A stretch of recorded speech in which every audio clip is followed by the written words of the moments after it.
Okay. We're continuing our David series this week. It was a pretty grim reading, wasn't it? Pretty grim reading. I'll give you a bit of backstory to that one in a moment. So we saw how David had a bit of a personal revival whilst he was living in Gath, his enemy's hometown, and he then left Gath and proceeded up the valley of Elah. That's where he killed Goliath. Right? Remember, it was only just up the valley from Gath. And finally being led to the cave system at Adullam. You might remember that once he'd settled there, he was quickly joined by his family and a bunch of some 400 men who were also outcasts, probably because of their loyalty to David. So the backdrop to that reading that we just read was that at a point during, just after where we're going today, or just before rather, where we're going today, between last week and this week, Saul visited Ahimelech at Nob, the priest, and David visited him, and he was hungry and he was desperate, and the priest gave him of the showbread from the tabernacle, and also gave him Goliath's sword, which was really his anyway, to take on his hand. The priest had no idea that David was not still a general in Saul's army. David didn't tell him that he was a fugitive from Saul, and the priest just helped him. He was completely innocent. And we saw in that reading how, in his rage and fury, Saul killed not only the priest but his entire family and destroyed the whole town that they lived in, just out of rage for a possible disloyalty to himself and aiding David. That this is the mentality of the man. Okay, this is how far he has sunk. Okay, so last week his family and this group of men had joined him in the cave of Adullam. And the next verse says, then David went from there to Mizpah of Moab, and he said to the king of Moab, please let my father and mother come here with you till I know what God will do for me. So he brought them before the king of Moab, and they dwelt with him all the time that David was in the stronghold. Carmen, you just want to put that next slide up, please. The arrow on the right-hand side. You're on left-handed.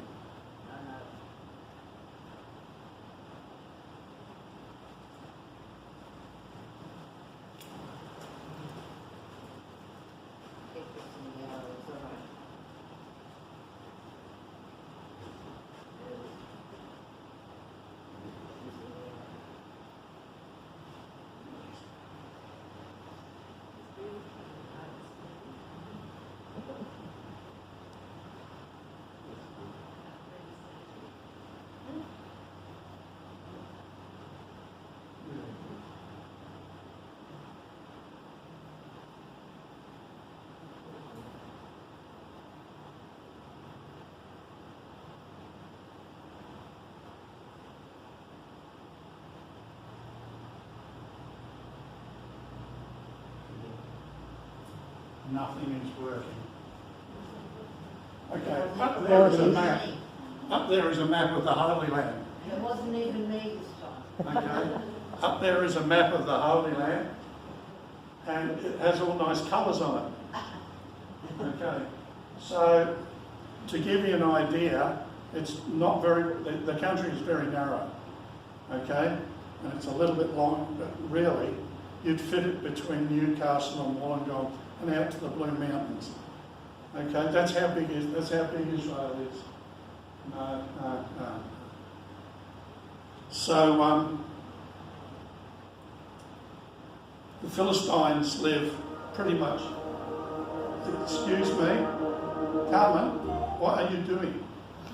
Nothing. looking. Yeah, everything you think is up on the screen. But I'm not thinking anything. Click. Just,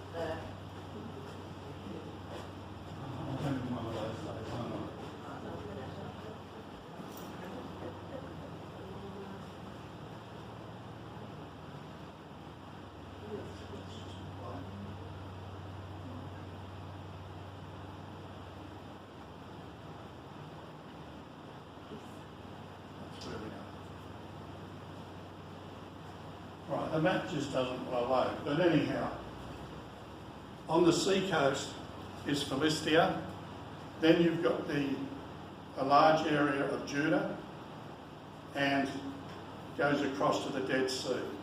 Most of the action in the Old Testament happens in that area. In the area between Philistines and Bethlehem, pretty much, is called the Shephelah, the hill country, right? And it's pretty rugged stuff. So all our story has taken place from Gath, which is on the border of Israel,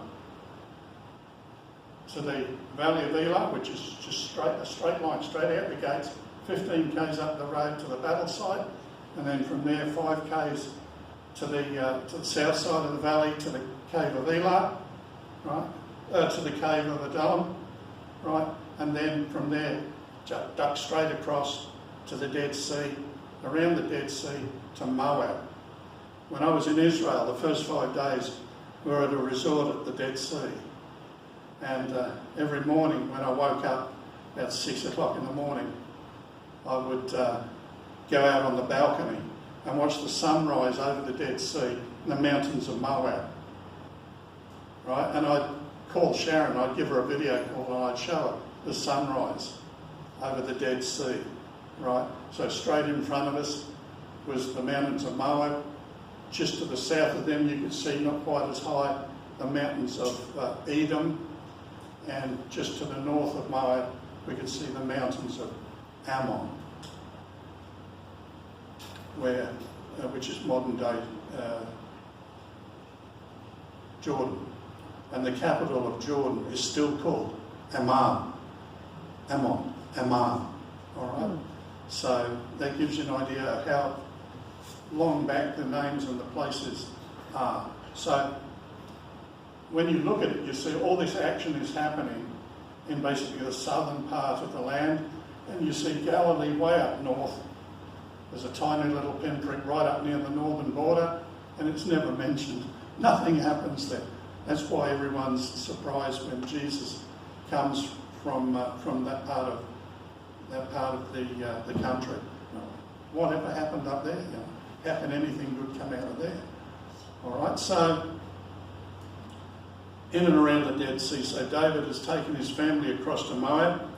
The country was founded by Lot. His son and daughter were married, and they started the nation of Moab. And one of Saul's other sons, Edom, started the Ammonites. Okay, Edom was, I think, Esau, the nation that Esau founded. Can anyone give any thoughts as to why David would take his family to Moab? Now, all through the scriptures we see that there's a niggling little conflict going between Israel and Moab, and things are never quite right. Saul had led raids there into Moab, but David had never raided into Moab. No one got any idea? Who was his great-grandmother? Who was David's great-grandmother? Ruth, the Moabitess, right, from the story. She was David's great-grandmother. She came to Bethlehem, married Boaz, who basically owned Bethlehem at that time. And so there was a good tie between David's family and the kingdom of Moab, because we had treated Ruth so wonderfully well and provided for her so wonderfully well. There was good reception there for David, and the king of Moab was perfectly happy to take his family under protection whilst David was out and about. Let's face it, if he left them alone, they were likely to be captured, and that in fact happens later on as the camp is raided while he's away. So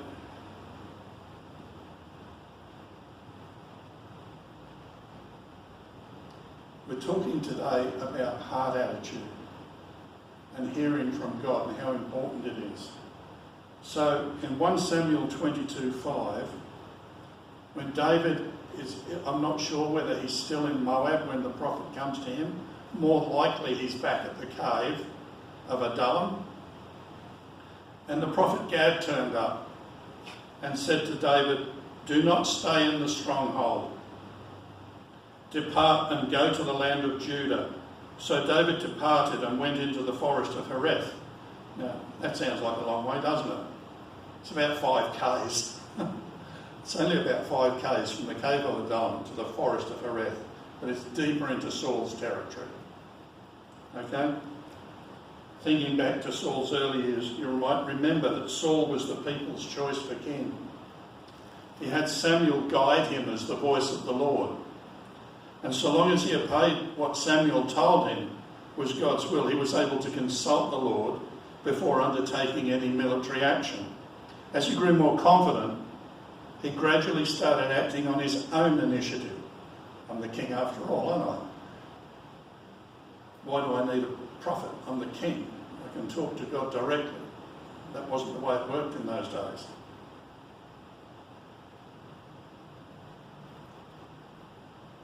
Eventually, Samuel withdrew his services from Saul. And Saul was no longer able to hear the voice of the Lord, and his reign went down a slippery slope until Samuel advised him that he was no longer God's anointed king and that another had replaced him, and we all know what happened there. Compare that with David.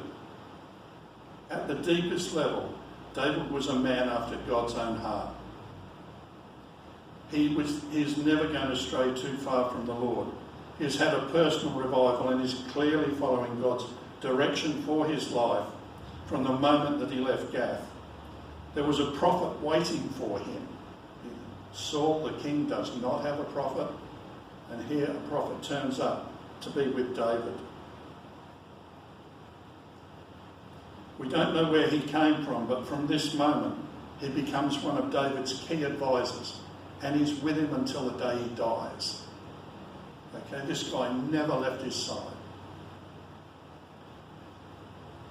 David is told to leave the cave quickly to head back east into Judah. Now the first thing is David didn't question the prophet, didn't argue with him, he just did it. He simply obeyed. God had blessed David with a prophet, and David gave good respect to this blessing by submitting to it.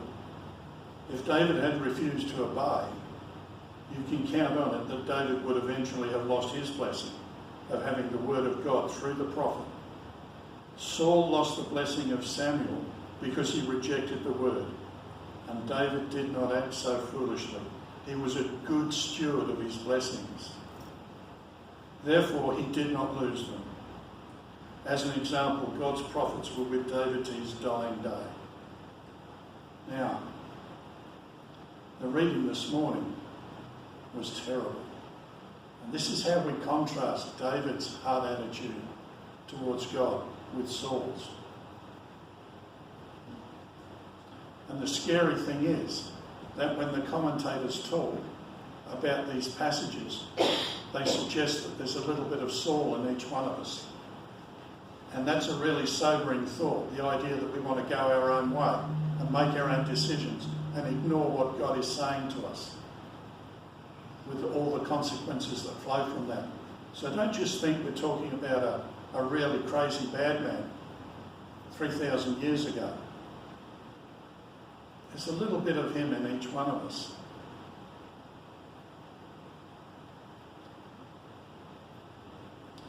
For an individual to ignore God, it is bad. For a king it proved to be catastrophic. Saul united the people. When he first started off, he was great. He united the people and he founded a kingdom. There's very few men in history who have ever done that. He created an army out of thin air. He won battles in the power of God. He defeated the enemy again and again as few men have ever done. Remember that. And remember that this man was also immersed in the Spirit in his early days. Furthermore, he was a prophet in his own right. The Spirit came on him in power and authority. He did and said unprecedented things, and it was all by the power of the Spirit resting on him. Those were the early days. But all that was well into the past by this period of Saul's reign. Now totally given over to his paranoia concerning David, Saul had lost all self-control over his rage. If you read the story, when Saul was seated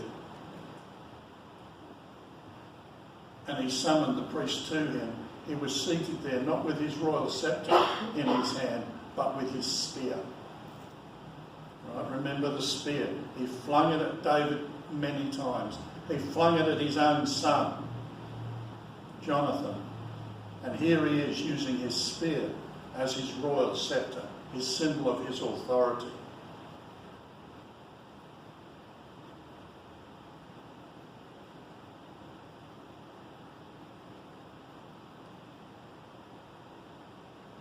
When Saul was informed that David was gathering troops and moving back into Israelite territory, his worst fears appeared confirmed. Seeking to make an example of anyone who offered David aid, Saul directed his wrath against the priests of Nob.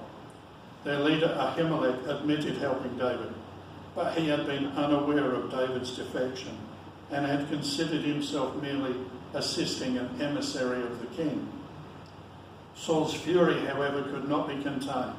Unable to get any native Israelites to take action against the priests, those people that said no, the people of his own tribe, he only had his own people around him at this stage. He didn't trust anyone but his own tribe, Benjamin. Right? And none of them would carry out his orders. That's got to be brave. That's got to be brave. Saul finally persuaded Doeg the Edomite, the tattletale, the foreigner who should have no access to the king of Israel. He persuaded Doeg the Edomite to carry out his orders, and ultimately the entire city was destroyed. By his actions at Nob, Saul had not only alienated himself from God, but he had alienated the entire religious community. Conversely, David gained the friendship of many who continued to uphold the religious institutions of Israel.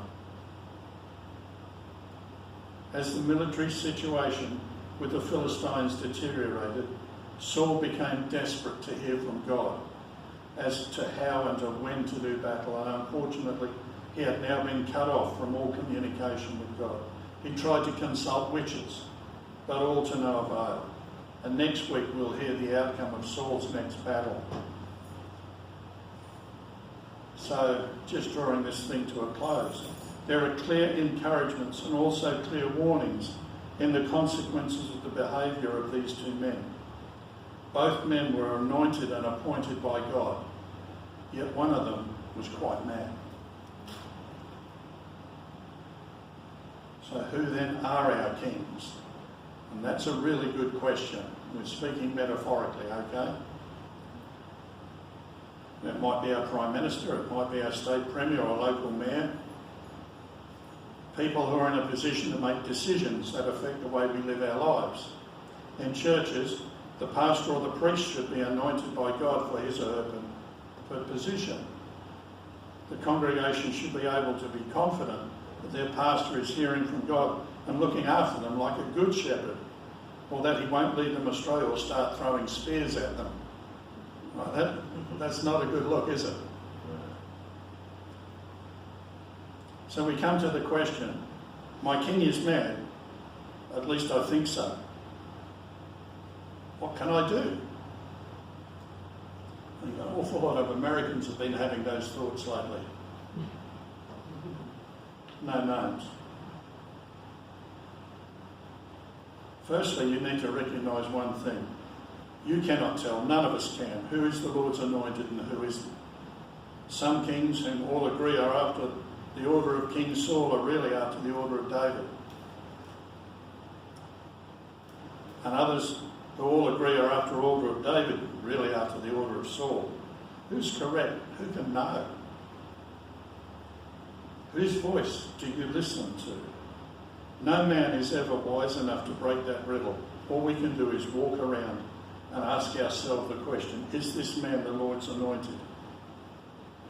And if he is he after the order of King Saul or King David? We know the difference, don't we? You should memorise that question, because you may have to ask yourself 10,000 times, especially if you're a citizen of a realm whose king just might be mad. We don't have that here, thank God.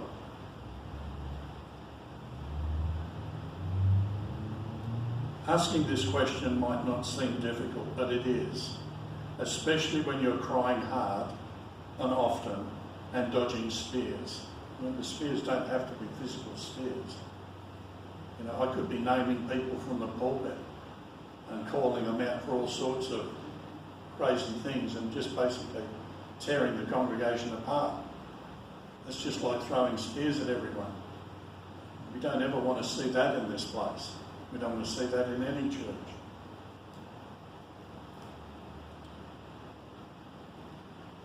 And the other side of that, of course, is you might have the impulse to retaliate in kind, to throw one back, and to be encouraged by the other people to do that.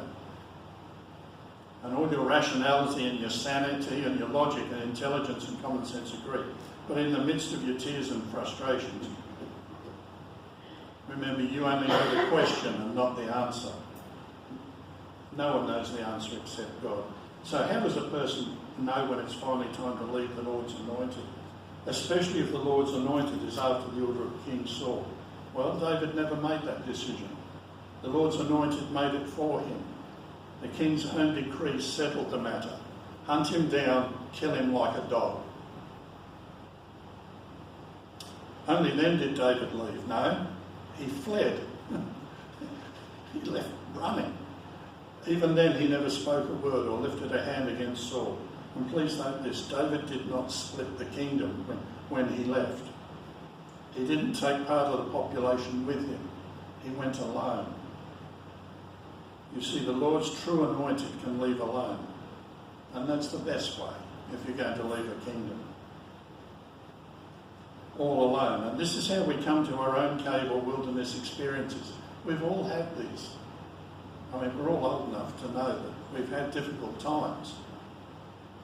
And we just feel so alone.